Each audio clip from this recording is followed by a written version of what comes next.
Hey guys, time for another smartphone vlog. Haven't done one in a while.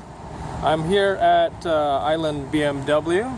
I'm here to drop off my RS for its 20,000 K service. There she is. She's been a really great bike so far. But yeah, they said, hey, you want a loaner? We got one for you. You got RT you can take out. We've got a F800 GS you can take out. So I chose my bike. And this is the bike I'll have for today. I gotta work, but maybe I can take it out at lunchtime. We'll see. But here it is. That's the new BMW G310. Fun little bye. I look forward to taking it for a ride and just seeing how it is. But unfortunately I gotta go to work now. So I'll talk to you guys later. Bye bye. 12 seconds later.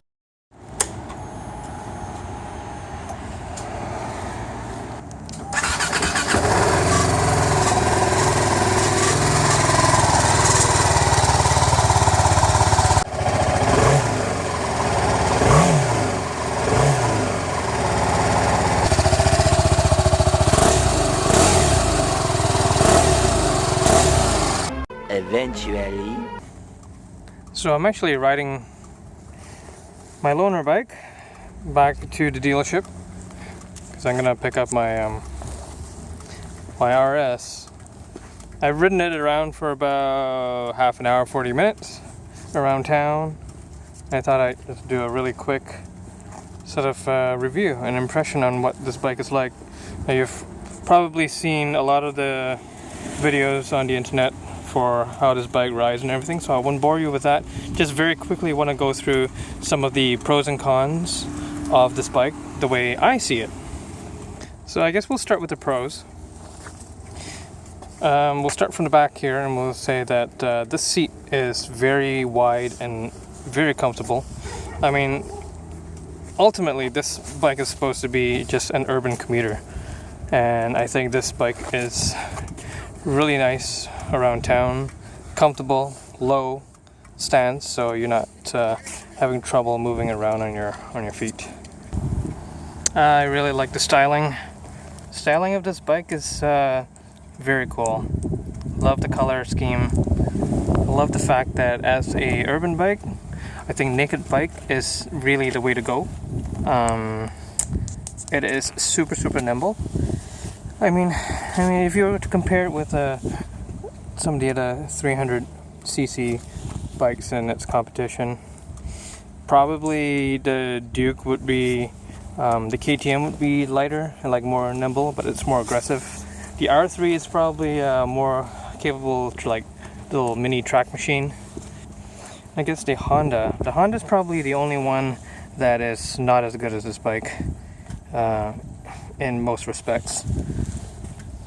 The suspension is fairly firm the way it's set up, but at the same time it soaks up the bumps quite well. And that motor, at idle the motor sounds like a scooter, but when you're on the gas it's got a nice little throaty noise to it. And honestly, I'm going around in third and fourth gear around town, and sometimes fifth. First and second are just too short. It's priced very competitively to compete with all the others. It has ABS standard. You can't get this bike without ABS, which I think is a really good thing for a commuter bike, for a beginner bike, and for motorcycles in general. And yeah, one final thing to say about the seating position on this bike. I'm 5'6.5" on a good day, and I think this is a very comfortable bike. The tank is nicely sculpted so you can grab it with your knees, but it's a very upright, comfortable seating position. It's great for commuting around town and just going, for a nice day trip even, especially with the seat being as broad and as comfortable as it is. Time to talk about some of the cons on this bike. Probably the thing that irritated me the most, I'll turn this on here, is probably the indicator. I'll indicate right now, and you tell me how easy or hard that indicator is to see, if you can even spot it on the dash. And I tell you right now, when you have the glare on the dash, you can't really see it when you're riding. So I'm constantly always just thumbing the indicator here, just make sure my my lights are not flashing while I'm riding around. I failed to mention in the pros that I felt the motor, this single, was really good. It had really good engine braking, which is good because the brake is one of the most wooden brakes I've ever felt on any motorcycle, like a modern motorcycle. There's just no feel to it, and I honestly don't have a ton of confidence in the way it brakes. Now, this is the dealer bike, so maybe things can be adjusted, but I mean, I did test the ABS out and it works on the front and on the rear as well, but let's just say the brake feel is not very great. So I was actually using a lot of engine braking around town rather than actually using the brakes itself. And the rear brake too, that pedal feel is just, I don't know, you look at that, it just feels very cheap. I mean, I realized that the G310R has been built really on a budget. The other thing that I was not a huge fan of was the shifter.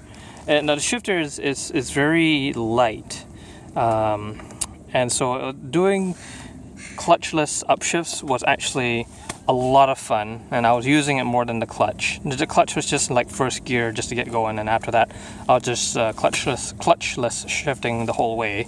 It's hard to find neutral sometimes, and when you're at the stop and you're trying to gear down, say if you're in third, you're trying to get down to first, it sometimes sticks somewhere between, you know, second, neutral, and first, and you almost have to like release the clutch a little, roll the bike up and down a little bit before it goes into first.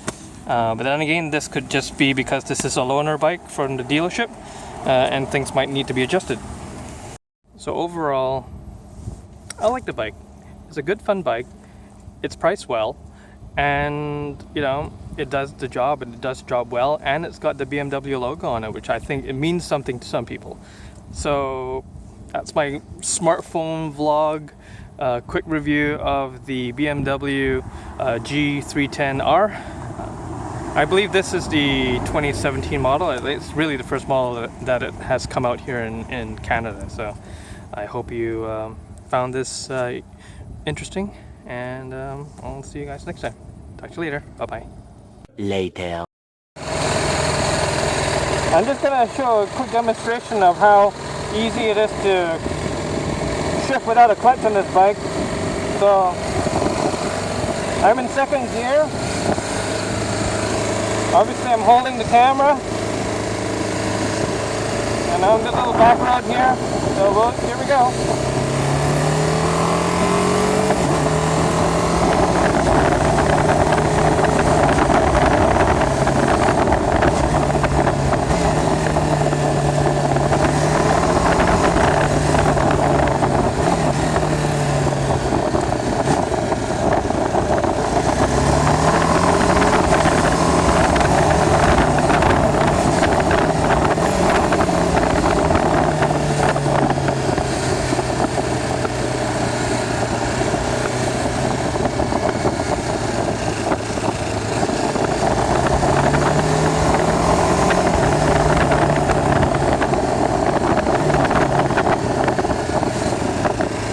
Hope you found that interesting.